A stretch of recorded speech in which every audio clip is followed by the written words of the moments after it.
Abra sua Bíblia no livro do Evangelho de São Lucas, capítulo de número 24, versículo 13.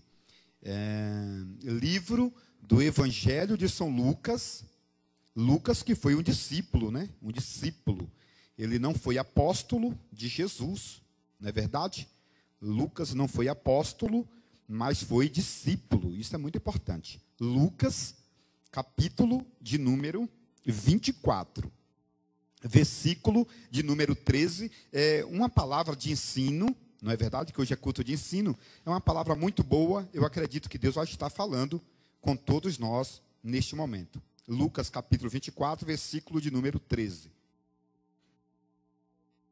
Naquele mesmo dia, 2 dos seus discípulos estavam indo a uma cidade, a uma pequena cidade, chamada de Emaús, que estava distante de Jerusalém 11 quilômetros. No caminho, eles estavam discutindo a respeito de tudo que havia acontecido sobre Jesus.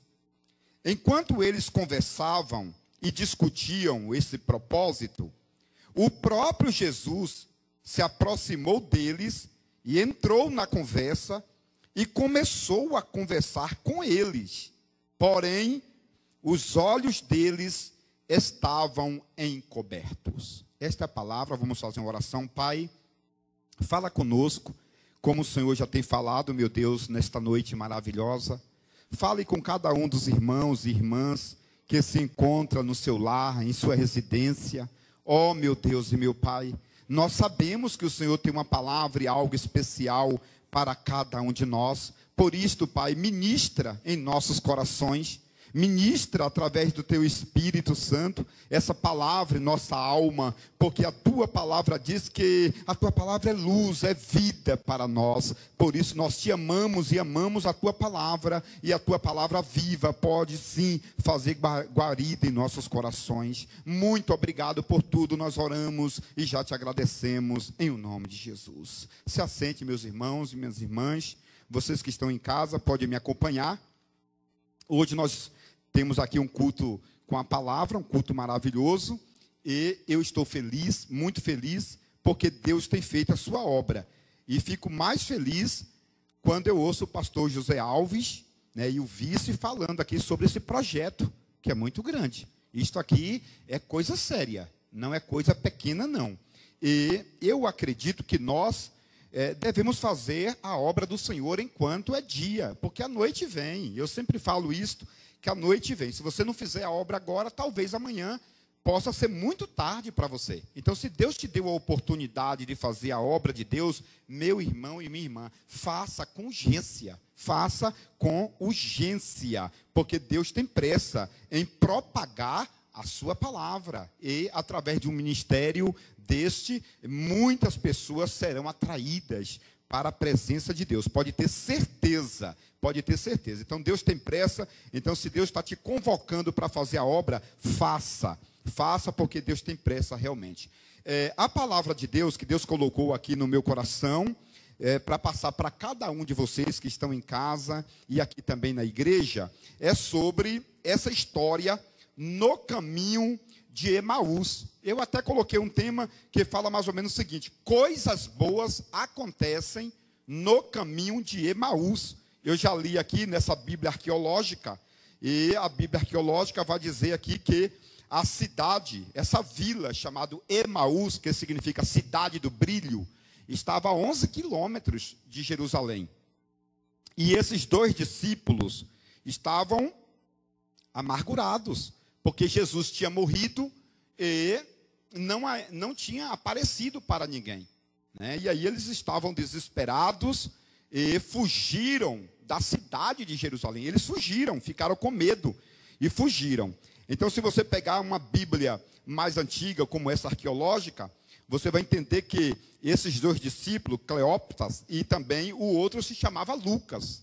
A história aqui fala que Lucas não foi um apóstolo, Lucas foi um discípulo. Mas segundo a lenda, né, e segundo essa Bíblia arqueológica, que é uma tradução maravilhosa de Bíblia, diz que possivelmente Um desses discípulos foi o próprio Lucas, que estava indo. Então, Lucas realmente, por este rodapé, vai dizer que Lucas foi um discípulo indireto de Jesus. Isso é muito sério, porque aqui vai trazer essa biografia de Lucas, e isso é muito importante. E aí, vamos entender por que Lucas escreveu tantas coisas maravilhosas acerca de Jesus e o ministério de Jesus. Isto é bom, porque aqui no caminho de Emaús, vai dizer que esses dois discípulos estavam amargurados. De repente, você possa entender que você também esteja amargurado neste momento, e eles estavam fugindo para a cidade de Emaús, porque existiam 700 profecias na Bíblia, 700 profecias que dizem que Jesus reinaria como Messias aqui na terra. Porém, existem aproximadamente 10% de profecias que diz que Jesus morreria. Só que o povo de Israel não entendia essa questão da morte do Messias. E quando Jesus morreu, eles ficaram sem entender a profecia. Foi aí que eles fugiram para a cidade de Emaús. E aqui, meu irmão, Deus pode falar contigo acerca dessa palavra, porque eles fugiram, mas fugiram para a família. Olha como a família é coisa boa. É por isso que eu falo, você tem que investir na sua família. Porque esses dois discípulos, que a história diz que era Cleópatra e também Lucas, eles estavam fugindo, lógico, com medo, mas ele tinha uma família. Ele cuidou da família. Olha, ele estava na obra, mas tinha uma família. Você está entendendo? Que você tem que cuidar da sua família. Por exemplo, você é cristão, mas a sua responsabilidade é trazer a tua família para a igreja. A sua família tem que ocupar um banco da cadeira, um banco da igreja, uma cadeira da igreja.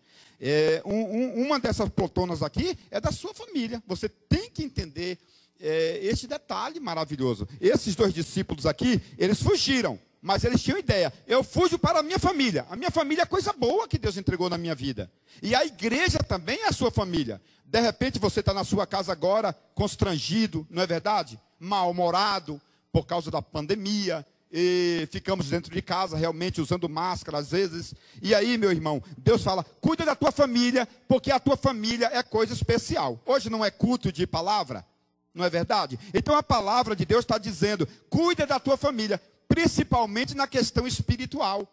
Cuida da tua família. Então, eles fugiram, é o primeiro tópico, sim. Mas eles fugiram para onde? Para a família, porque eles cuidavam da família dele. E aí vem a pergunta que não quer calar. Você tem cuidado da sua família? Como é que está a sua família? Você que é cristão, não é verdade? Você, mulher de Deus, tem cuidado da sua família? Já tem pregado para ela? Tem dito para ela que tem uma igreja que ama a vida dela? Tem dito para a tua família que aqui na igreja tem um lugarzinho para ela? Então, se você ainda não fez isso, começa a fazer. É a questão da evangelização. Então, eles fugiram para casa, estava na obra, mas tinha família, estava na obra, mas amava a família, estava na obra, mas evangelizava a família. Isso é a verdadeira missão. A verdadeira missão começa dentro de casa. Porque muita gente quer fazer missão no exterior, mas aqui tem a missão para você fazer na sua casa, na igreja, e também aquele grande templo maravilhoso aqui em Primavera do Leste, que Deus está colocando pertinho de você, para você fazer. Tem pessoas que querem, né, passar para o estrangeiro para fazer missão. E Deus está colocando a missão nas tuas mãos, levando a missão até você e você não está entendendo. Então entenda que a missão já está nas suas mãos. É só você fazer. Não tem nada de dificultoso aqui não. Está tudo certinho. Deus está entregando a tua família para você cuidar. Tem a igreja para você congregar. E tem a obra para você fazer um investimento e cuidar das coisas de Deus. Então eles fugiram para a família. Esse é o primeiro tópico. Segundo, Jesus foi atrás deles. Está entendendo? Então quando você tem missão, quando você tem propósito, quando você tem família, o próprio Jesus vai atrás de você. Não precisa você ficar desesperado. Porque Deus tem um compromisso com aqueles que têm compromisso com a obra dele. A Bíblia fala que Deus tem compromisso.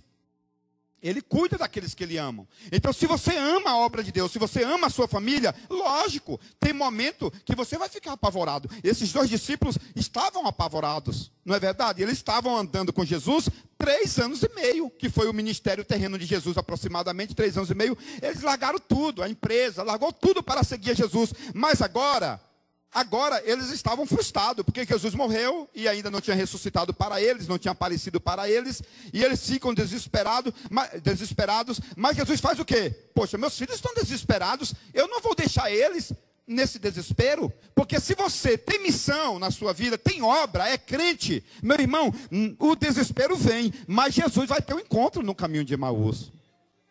Quem crê assim aqui na igreja, diga glória a Deus. Aí, o povo aqui na igreja está confirmando. Então você tem que fazer o teu roteiro de vida. Você tem que ter um propósito para Deus te abençoar. Então, o primeiro aqui, fugiram para a família. Segundo detalhe, eles fugiram, mas Jesus foi atrás deles, porque Jesus queria apresentar uma nova vida para eles. Olha, vocês estão em apuros? Lógico, tem filhos, não é verdade? Em casa tinha mulher desesperada, esperando o pão de cada dia, e eles iam chegar lá de mãos vazias, desesperados. As mulheres deles, talvez, porque tem homens, né, que não tem as mulheres que confirmam o seu ministério. Então, quando esses dois discípulos foram para a casa deles, lá em Emaús, Jesus imaginou o quê? As mulheres deles possivelmente não eram evangélicas, ali não seguia ainda o cristianismo. Então, provavelmente, Jesus ficou preocupado com eles. O que eles diriam para as esposas deles, para a família deles? Né? Alguém poderia dizer, olha, você largou tudo há 3 anos e meio seguindo a Cristo. Cadê a recompensa? Cadê a tua recompensa? Olha a crítica destrutível. Não é verdade? Então Jesus estava livrando aqueles homens da crítica destrutível, porque aqueles homens amavam a Cristo. E quando você ama a Cristo e investe na obra de Cristo, Ele vai ser o seu socorro presente na hora da angústia. No momento mais difícil da tua vida, Ele vai chegar para mudar a tua história. Vamos passar para o terceiro ponto, porque meu tempo aqui é bem pouquinho, mas eu quero que você entenda que, primeiro, você foge, mas você tem família. Segundo, você foge, mas Jesus vai atrás de você, porque você é bênção. Você é bênção. Eu estava sentado ali, a pastora Garcia falando lá sobre o livro de Deuteronômio, né, que vai falar 28. Todas essas bênçãos te acompanharão. Está entendendo? Então, nessa passagem de Emaús, estava cumprindo esta passagem de Deuteronômio, capítulo de 28, que diz que a bênção acompanha o crente fiel. E aqui, não era simplesmente a bênção, era o dono da bênção que estava acompanhando aqueles dois discípulos. Isto é muito importante para você que está fazendo a obra. Terceiro ponto, vamos para o terceiro? Eles foram os primeiros a encontrar com Jesus. Está vendo? Privilégio. Quarto ponto, Jesus pregou para eles 3 horas de relógio mais ou menos. Então, Jesus apareceu na estrada. Então, observa que aqui, eles tiveram um grande privilégio de ouvir a pregação do próprio Jesus. Eram 11 quilômetros. E conversando, vai muitas horas conversando. E segundo a história, Jesus pregou 3 horas para esses dois discípulos. Então, meu irmão, eu aprendo muitas coisas aqui. Aprendo que não precisa uma multidão de pessoas fiéis para Jesus se manifestar. Às vezes, são 2 pessoas para Jesus se manifestar. Com 2 pessoas, Jesus faz culto na estrada. Está vendo que coisa interessante? Não precisa multidões. Eu observei lá no Jardim do Éden, né, que Deus, ele foi lá no Jardim do Éden. Se você estudar a Bíblia, vai dar 100 anos aproximadamente, pregando para Adão. Na igreja de Deus, no Jardim do Éden, só tinha 2 membros, Adão e Eva. E a Bíblia fala que Deus fazia culto 6 dias por semana. Domingo, segunda, terça, quarta, quinta e sexta. Deus só não ia no jardim no sábado. Mas ele ia 6 dias por semana e pregava a palavra. Agora imagina a sabedoria de Adão e Eva no Jardim do Éden, ouvindo a palavra de Deus. Que coisa linda. Num período de 100 anos, Adão possivelmente se tornou um dos homens mais sábios da face da terra, superando até provavelmente Salomão. Não é verdade? Salomão, que foi o rei mais sábio do mundo. E esse homem aqui, chamado aqui de Adão, possivelmente o homem mais sábio do mundo, só perdendo para Jesus. Isso é muito interessante, e eu falo para vocês aqui, que Deus quer essa sintonia. Ele quer se aproximar. E preste atenção, que o momento que Deus se aproxima de nós, é no momento de prova. É como se nessa pandemia toda, Jesus estivesse dizendo através da palavra, eu quero ir para o teu lar. Isso é sério. Eu quero ir para a sua casa. Eu quero pregar para vocês. Eu quero andar com vocês no caminho de Emaús. Se você pegar essa Bíblia arqueológica que eu tenho aqui, que é da arqueologia, você vai entender que para ir para essa cidade de Emaús, você passava por bastante despenhadeiros. não passava carro, somente carroças e animais e pessoas de a pés. Mas Jesus não tem preocupação. Quando você é fiel, não importa onde você mora. O importa é que Jesus vai na sua casa para te abençoar. Importa que Jesus anda no caminho ruim para abençoar a tua vida. Não importa onde você esteja passando. O importante é que Jesus vai com você. Você que está me ouvindo em casa, tem que entender esse propósito de Deus. Deixa eu chamar a sua atenção, pelo amor de Deus. Jesus está dizendo, eu quero intimidade nesse caminho. Você pode falar, pastor, eu estou indo para Emaús, a cidade do brilho, mas está a 11 quilômetros, é uma estrada muito, muito ruim para se transitar. Mas Jesus está falando, eu não quero saber do caminho, eu quero saber de você. Eu quero abençoar a tua vida. Onde você entrar, eu consigo entrar contigo. Onde você passar, eu consigo passar contigo. A situação que você está vivendo, eu quero viver com você. Preste atenção, Jesus quer vivenciar a tua história. É por isso que a história diz que Jesus falou, eu vou para a casa de vocês. Então Jesus tinha essa intenção. Eles não sabiam, mas a intenção de Jesus era ir para casas, conhecer a esposa desse pessoal, as duas mulheres desses discípulos. Jesus tinha a intenção de conhecer a família. Porque você já é crente, lógico, mas a intenção de Jesus não é só avisar você. Jesus quer avisar a sua família.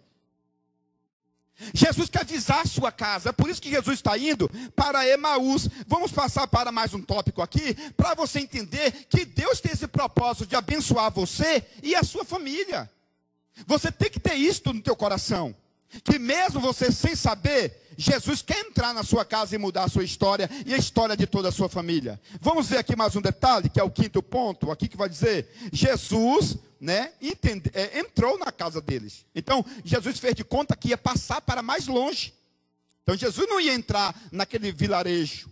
Jesus fez de conta que passaria, segundo a história, já era tarde, então ainda era dia, 5 horas da tarde. 5 horas da tarde, né? Mais ou menos, porque 6 horas já era dia seguinte. Lá em Israel muda o horário, o fuso horário é diferente. Então era 5 horas da tarde aproximadamente, quando Jesus vai passando na frente da aldeia, e aí esses discípulos sentiram a necessidade. Eles não conheceram Jesus, porque Jesus levantou-se dos mortos, com um corpo de glória, totalmente diferenciado, não é verdade? Então, eles andaram com Jesus 3 anos e meio, mas esse Jesus depois, pós-morte, ele veio com uma glória, uma teofania, uma cristofania diferente, e aí eles não entendem, eles não conhecem que era Jesus ali. E aí, Jesus faz de conta que vai para mais longe. E aí, ele sente a necessidade e começa a falar, Senhor, já se faz tarde, fica conosco, venha para a minha casa. Porque os corações deles ardiam, queimavam pela palavra o coração. E aí, Deus me faz entendido aqui pela palavra, que muitas pessoas perderam esse ardor, essa queimação de glória, sabe? Porque o Espírito Santo no Pentecoste, ele desce como fragmentos, não é verdade? Então veio do céu um som veemente e impetuoso, e encheu toda a casa, como partículas de fogo. E aqui vai dizendo que o Espírito Santo, enquanto eles conversavam com Jesus, os corações deles, eles confessam a seguir na palavra, que os corações ardiam, pegava fogo. Por que que arde? A palavra arder significa que é uma consoante que é proveniente de uma madeira verde. A palavra arder é quando você pega um fogo e coloca a lenha verde, ela começa a pipocar. Ela começa a arder. A palavra arder é chiar, é queimar, fazendo fumaça. Então, eles falam assim, olha, os nossos corações ardiam. Ele estava dizendo, nós, no meio do caminho de Emaús, éramos como madeiras verdes. Mas mesmo assim, ele estava queimando dentro de nós. Nós não valíamos nada lá no caminho de Emaús, mas ele queimava dentro de nós pelo seu Espírito. Eu não entendia que era ele, mas ele ardia pelo Espírito dentro de mim. Eu não entendia que ele ressuscitou, mas o seu Espírito queimava como fogo dentro de mim. Eu era madeira verde que estava sendo queimada pelo Espírito Santo. Oh, aleluia!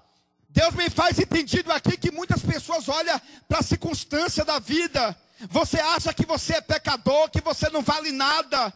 Isso é porque você não conhece a Jesus. Mesmo você não conhecendo, ele diz: eu mando o meu espírito para queimar a lenha verde, porque eu tenho um propósito com a lenha verde na terra. É da lenha verde que eu vou acender o meu fogo, para confundir muitas pessoas grandes na terra. Lamandurabasen Aionas. Deus me faz entendido que tem muitas pessoas em casa passando por essas provas. O coração não arde mais, a madeira verde superou a madeira seca. Você era uma madeira seca, mas agora está encharcada de água. E Jesus está dizendo: não importa, vai arder, vai queimar no fogo a si mesmo. Eu vou te encher da minha unção. A partícula do meu espírito, a essência do meu espírito vai repousar sobre a tua vida. E você vai voltar a profetizar. Você vai voltar a pregar. Você vai voltar a falar em línguas. Você vai voltar a chorar nos pés do Senhor. Deus está mandando profetizar isso na tua vida. Volte. Madeira verde, volte. Vamos terminar a palavra aqui rapidinho, porque Deus está falando: madeira verde, volta. Alguém está dizendo que você não vale nada, que você é uma madeira verde. Jesus está dizendo: a palavra vai arder na madeira verde. A madeira verde vai pegar fogo e vai fazer barulho. A madeira que mais faz barulho é madeira verde. Se você pegar madeira seca e colocar no fogo, não arde. Ela não pipoca, ela não faz barulho. Mas se você pegar um tronco de madeira verde e colocar no fogo, ela vai fazer muitos barulhos. Aqui está falando: meu coração ardia como madeira verde, nos originais gregos. Aqui vai dizer que o meu coração ardia. Eu não merecia ser queimado, mas eu estava sendo queimado por dentro. Eu estava sendo chamado por ele para uma grande missão na terra. Eu não entendia, mas ele estava indo para a minha casa. Eu estava desesperado, mas ele estava indo para Emaús, para cuidar da minha família comigo. Entenda o que Deus está fazendo contigo neste momento. Entenda que Deus está te chamando. E para terminar aqui, o sexto ponto, né? Jesus pregou para eles 3 horas e eles sempre falavam do passado. Jesus falava do futuro. Jesus chegou para eles, falou, e quando Jesus perguntou para eles: o que vocês estão conversando? Aí eles falaram para Jesus: você é um andarilho? Você está andando, perambulando pela terra? Eles acusaram Jesus ali naquele momento. Quem é você? De onde você é? Eles atacaram Jesus. Eles atacaram a Jesus.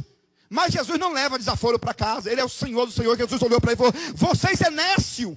Porque eles chamaram Jesus de andarilho. Aí Jesus chamou ele de louco. Vocês estão me chamando de andarilho, então vocês são loucos. Você não entende que o Filho de Deus haveria de ressuscitar dentre os mortos? Então observe que tem uma questão aqui que me chama a atenção. Que por mais que você esteja no caminho de Emaús, você tem que entender que Jesus é o teu Senhor. Você tem que respeitar o que ele ordenou para a sua vida. E foi exatamente isso que aconteceu. E aqui, no 7º e último ponto, que eu vou terminar minha mensagem, diz assim: os olhos deles foram abertos. Está entendendo? Eles chamaram: Senhor, venha para casa, está difícil, mas venha comigo aqui para o meu lar. Senhor, o meu Jesus morreu. Eles não entendiam que era Jesus que estava ali. Então no pensamento deles diziam assim: o meu Jesus morreu, mas venha pousar na minha casa. A tua palavra faz a diferença na minha vida. Hoje está faltando isso para muita gente, que geralmente cultua Deus na igreja, é crente na igreja, é crente diante dos irmãos, mas Jesus não pousa na sua casa. E Jesus está dizendo: o meu propósito maior não é o seu Senhor, é ser o seu amigo. O meu propósito maior não é ser o seu Senhor, é ser o seu Salvador. Eu quero salvar você e a sua família. Então, meu irmão que está me ouvindo neste momento, Deus tem o propósito contigo. Está ruim, Senhor, mas venha para minha casa. Fica, Senhor, porque já se faz tarde. E aí, para terminar, deixa eu ver o horário aqui, pastor. Assim. Então, para terminar, eles fizeram uma mesa linda. Provavelmente as esposas deles, a Bíblia não fala, mas colocaram uma mesa. Tinha pão ou pães ali. Coisa linda estava acontecendo na casa de um daqueles discípulos ali. E Jesus chegou, sentou à mesa. Só que eles deram lugar de honra. Pode ler a Bíblia em casa, pastor. Eles deram lugar de honra. Deram lugar de honra. Jesus foi na casa para ver se tinha lugar de honra. Porque em muitos lares, Jesus não tem mais lugar de honra. Em muitos lares, Jesus fica atrás da televisão. Em muitos lares, Jesus fica fora de casa. Eis que eu estou à porta e bato. Essa palavra aqui, eis que eu estou à porta e bato, Jesus está dizendo, eu estou na porta da sua casa e não consigo entrar, porque você tem a chave por dentro. Está entendendo? Então Jesus fala, eu estou à porta, estou pelo lado de fora da sua casa, eu quero entrar, mas não tenho uma chave. Aqui fala de livre-arbítrio. Porque Deus é o Senhor. Jesus é muito forte, mas tem a questão do livre-arbítrio, que ele não pode invadir o coração. Aí ele chega no coração de um indivíduo, de uma pessoa, e ele não tem a chave, o livre-arbítrio, para entrar. Então ele vai bater a porta. Se você não abrir, Jesus fica por fora. Aqui no grego, aí no Apocalipse 3:20, fala, eis que estou à porta. Aqui em grego está com persistência. É uma palavra imperativa com persistência. Ele dizendo, eu estou à porta e não vou arredar o meu pé. No imperativo aqui está dizendo, eu estou à porta e vou continuar batendo. Enquanto você não acordar da sua cama e não abrir a porta, eu não vou arredar os meus pés, porque eu tenho missão para você. Eu tenho missão para a sua vida. Eu tenho missão para a sua família. Eu quero te salvar porque eu sou o seu Senhor. E aqui, eles deram lugar de honra para Jesus. Jesus sentou à mesa com eles. E aí, é um anfitrião, né? Sentou ali bonitinho. E agora eles pegam e dão o pão para Jesus. Olha que coisa terrível, grande, linda. Eles pegam o pão, pastor Garcia, e deu para Jesus. Isso é uma honra, você dá o pão para Jesus. Aqui fala de dízimo, pastor, e oferta, primícia. Isso aqui fala de dízimo nessa palavra. Tem pessoas que não gostam de ouvir sobre dízimo. Mas se você lê a Bíblia, fala muito sobre questões financeiras. Honra, você honrar a Deus com a sua fazenda, com a sua primícia. Aqui vai falar que ele chegou em casa e deu essa primícia, essa honra. E Jesus pegou o pão, e aí Jesus deu graça, orou. E quando deu graça, aí os olhos deles foram abertos. É aqui que eu termino a minha mensagem. É aqui que eu termino a minha mensagem. Você que está em casa, é aqui que eu termino a minha mensagem. Porque os olhos só vão ser abertos quando você der honra para Jesus. Colocar Jesus no centro da sua vida, na posição melhor de sua mesa. Esse é o primeiro tópico lindo, que você tem que honrar Jesus. Segundo, é você ofertar na vida de Jesus. Não precisa ser muita coisa, mas se você tiver o pão, é o pão que é a primícia nesse momento. Então, esses discípulos pegaram o pão, que era a primícia, e entregou na mão de Jesus. Aqui fala de honra, primícia, dízimo, aquilo que é necessário para teus olhos serem abertos. E quando eles entregaram a primícia, e Jesus orou, tem que ter oração, é um tópico lindo. Vem à igreja para orar, vem à igreja para reconciliar. Você que perdeu a comunhão, olha aí o texto falando, Jesus, ele orou. E quando Jesus orou, pelo pão, os olhos deles, dos discípulos, foram abertos. Olha aqui para mim, por favor. Jesus não orou pelos discípulos, para os olhos serem abertos. Não, Jesus pegou a oferta deles. Jesus pegou o pão que eles deram para Jesus. Jesus abençoou o dízimo, a oferta, o pão, a primícia. E quando Jesus abençoou a primícia, os olhos deles automaticamente foram abertos. Não entendeu, não? Preciso explicar melhor. Muitas pessoas estão com os olhos fechados porque parou de dizimar, de ofertar. Parou de trazer a primícia na casa de Deus. E aí, quando que Deus vai te abençoar? Quando a tua primícia chegar na honra, nas mãos de Jesus, na obra de Jesus. E aí, quando isso aconteceu, os olhos foram abertos. Jesus não levou o pão. Olha para mim, por favor. Jesus não levou o pão. Jesus estava com o pão na mão. E a história vai dizer que Jesus colocou o pão em cima da mesa, porque o pão era deles. Eles dizimaram e agora estava recebendo em dobro. Jesus não precisava comer, deixou o pão na mesa e desapareceu. Isso é muito especial, porque naquele mesmo momento, Jesus restaurou a missão deles. Eles também não comeram. A Bíblia diz que ele deixou o pão na mesa e correram para Jerusalém, porque na medida que Jesus orou pelo dízimo, pela oferta dele, pelo pão, os olhos deles foram abertos e a missão dele foram restaurada. E ele voltou para Jerusalém para uma grande missão na terra. Dá para você se levantar hoje e fazer a obra de Deus? Dá para você ofertar aquilo que Deus mandou você ofertar? É o pão mesmo. É aquilo, não é mais nem menos. É aquilo que Deus pediu para você fazer na obra. Faça imediatamente, porque Ele tem uma grande obra na sua vida. Eu quero orar por você nesse momento. Vamos ficar de pé, igreja? Sim, pastor. Pastor, só podia me ajudar em oração aqui, pelas pessoas que estão em casa. Preste atenção, você que está em casa e está doente, é a hora da oração. É o milagre. Você pode até falar, eu queria uma mensagem diferente. Geralmente eu também queria. Hoje é culto de ensino e Deus mandou essa mensagem.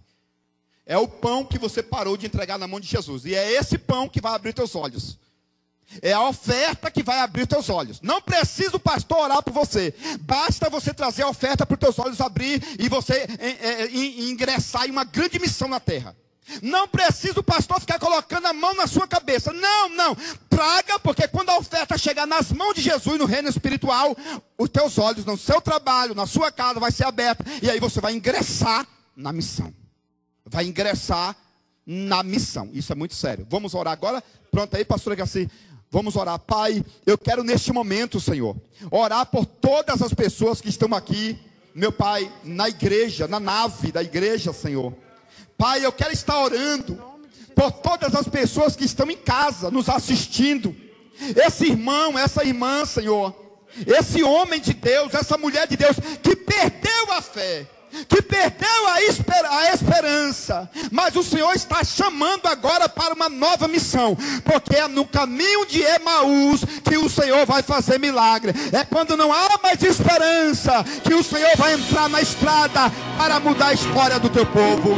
Oh meu Deus, oh meu Pai, o pastor José Alves, os demais pastores estão orando, Senhor, buscando, meu Deus, noites buscando, Pai, eu só chorava, buscando, Pai, uma solução.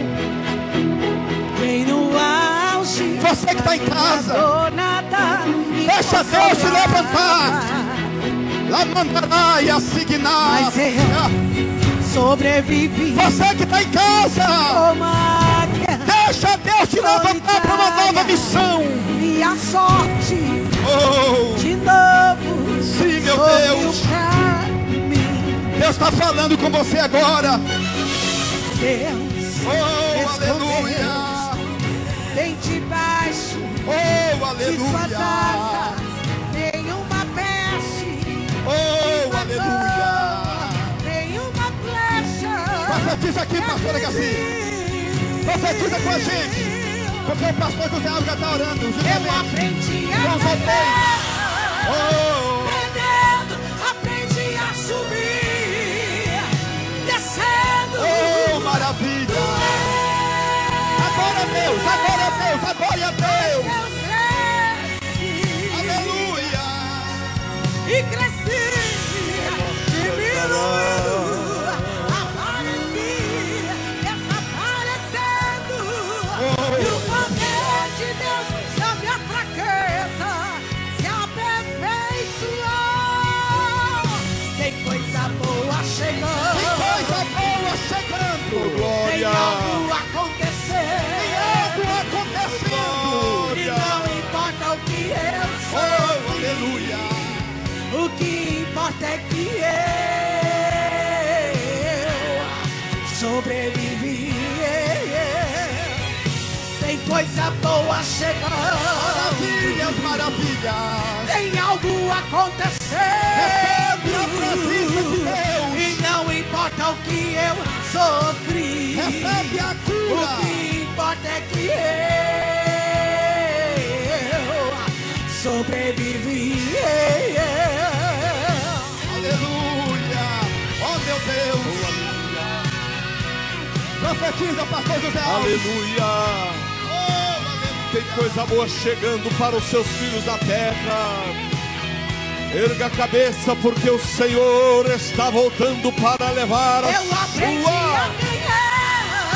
sua amada igreja. Aprendi a subir.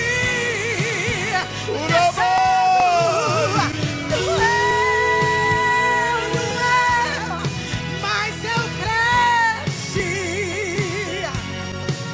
E cresci. Diminuindo. Desta natureza. Apareci. Desapareci. É assim que Deus quer. E o poder de Deus na minha fraqueza se aperfeiçoou. Tem coisa boa chegando.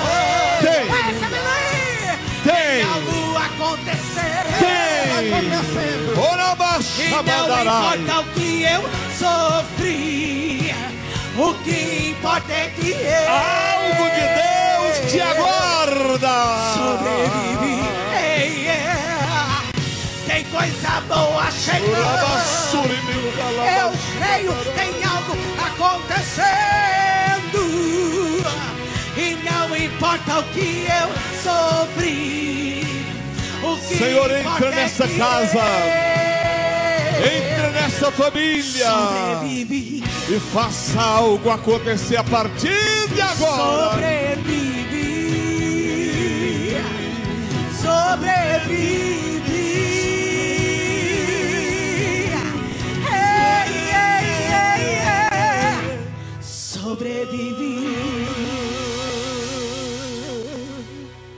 Oh, glória! Eu disse para você que tinha coisa boa chegando. E só você que está feliz na sua casa agora, e os que estão aqui, digam que a vitória é nossa.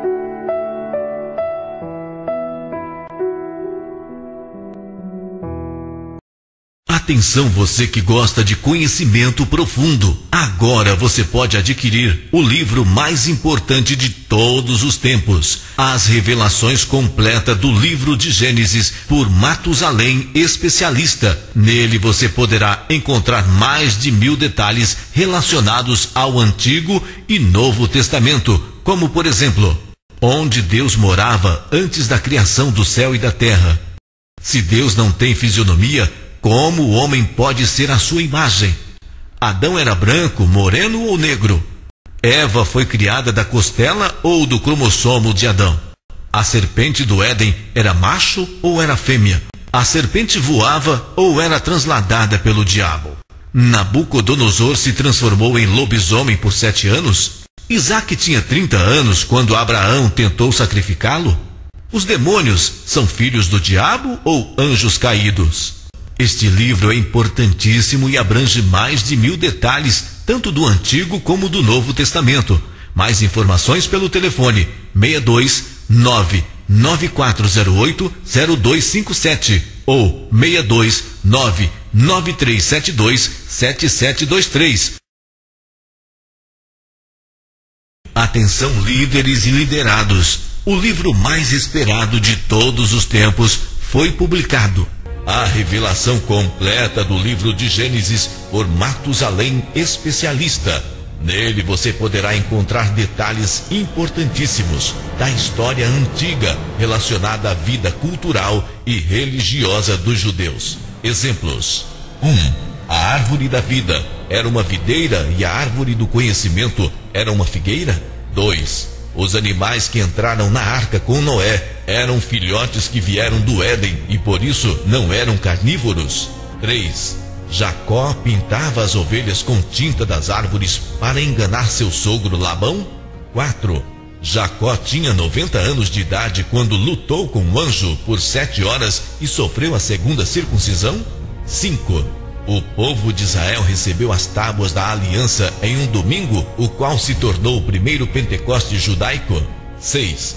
As tábuas da aliança feitas da pedra do Monte Sinai eram transparentes e flexíveis que podiam ser dobradas como um pergaminho de couro. 7. Israel cortou e transportou a pedra de Meribá que jorrava água. Qual era o real tamanho desta pedra? Era leve ou pesada? 8. Judas Iscariotes tomou a Santa Ceia com Jesus. Depois ficou com remorso, entregou as moedas e se enforcou. Ele foi para o céu ou para o inferno? 9. O arrebatamento da igreja vai ter um período de 12 horas e vai acontecer 40 dias depois da ressurreição dos mortos. Este livro é importantíssimo e abrange mais de 1000 detalhes, tanto do Antigo como do Novo Testamento. Mais informações pelo telefone 629-9408-0257 ou 629-9377